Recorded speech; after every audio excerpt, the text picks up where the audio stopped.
Australia गस्तरे जिबेनी Mohammad सामी आसंतु जानिबा एहार services खबर विषय रे।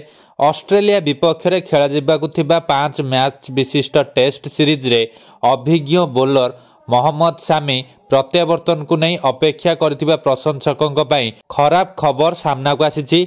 सामी ऑस्ट्रेलिया गस्तरे जिबे नाही। बीसीसीआई निकट रे एही द्रुत बोलर फिटनेस को नहीं एक बड़ अपडेट शेयर करिछि, जेउथिरे स्पष्ट भावे कुहा जाइछि जे सामी बॉर्डर गाभास्कर श्रृंखला रे शेष 2टी मैच खेली परिबे नाही एवं तांको पई दल रे जोग देबार कोनोसी सुजोग नाही। 2023 विश्वकप परठारु मोहम्मद सामी दल बाहर अछंती एवं एहा पर तांको गोड़र अस्त्रोपचार मध्य कर जाइथिला। सामी घरोई क्रिकेट को फेरिछंती, किंतु बीसीसीआई डाक्टरी दल तांकर फिटनेस रे संतुष्ट नुहंती। बीसीसीआई पक्षरु प्रकाशित रिपोर्ट अनुसार सामी एही गोड़ समस्यारु संपूर्ण सुस्थ होइछंती।